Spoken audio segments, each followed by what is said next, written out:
Slavery, the treatment of human beings as property, deprived of personal rights, has occurred in many forms throughout the world. But one institution stands out for both its global scale and its lasting legacy.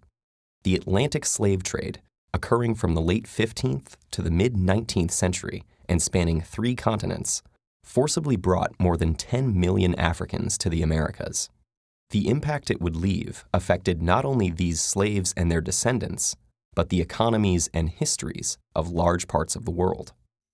There had been centuries of contact between Europe and Africa via the Mediterranean, but the Atlantic slave trade began in the late 1400s with Portuguese colonies in West Africa and Spanish settlement of the Americas shortly after. The crops grown in the new colonies, sugarcane, tobacco, and cotton, were labor-intensive, and there were not enough settlers or indentured servants to cultivate all the new land. American natives were enslaved, but many died from new diseases, while others effectively resisted. And so, to meet the massive demand for labor, the Europeans looked to Africa. African slavery had existed for centuries in various forms. Some slaves were indentured servants, with a limited term and the chance to buy one's freedom. Others were more like European serfs. In some societies, slaves could be part of a master's family, own land, and even rise to positions of power. But when white captains came offering manufactured goods, weapons, and rum for slaves, African kings and merchants had little reason to hesitate. They viewed the people they sold not as fellow Africans, but criminals, debtors, or prisoners of war from rival tribes. By selling them, kings enriched their own realms and strengthened them against neighboring enemies. African kingdoms prospered from the slave trade, but meeting the Europeans' massive demand created intense competition. Slavery replaced other criminal sentences, and capturing slaves became a motivation for war rather than its result. To defend themselves from slave raids, neighboring kingdoms needed European firearms, which they also bought with slaves. The slave trade had become an arms race, altering societies and economies across the continent. As for the slaves themselves, they faced unimaginable brutality. After being marched to slave forts on the coast, shaved to prevent lice, and branded, they were loaded onto ships bound for the Americas. About 20% of them would never see land again. Most captains of the day were tight packers, cramming as many men as possible below deck.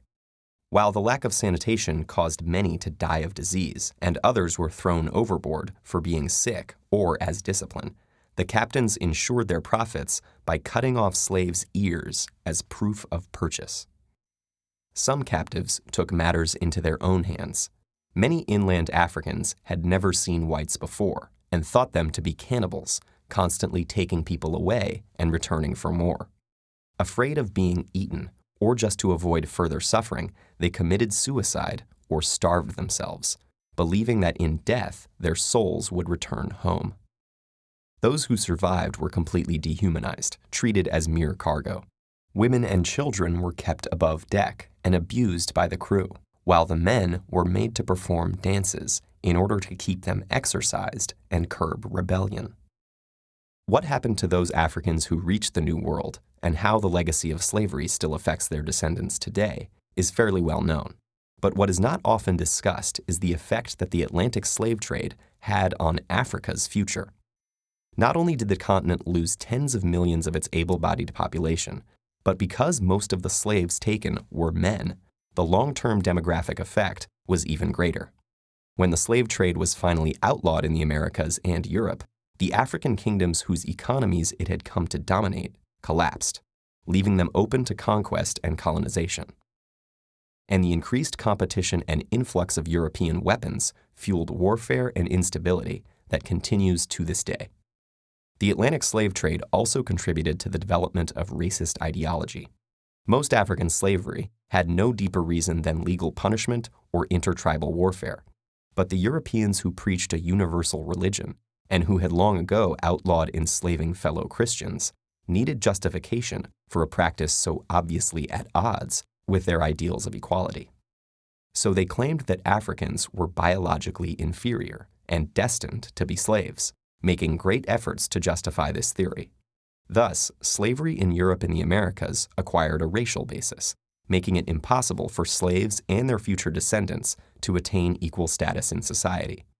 In all of these ways, the Atlantic slave trade was an injustice on a massive scale, whose impact has continued long after its abolition.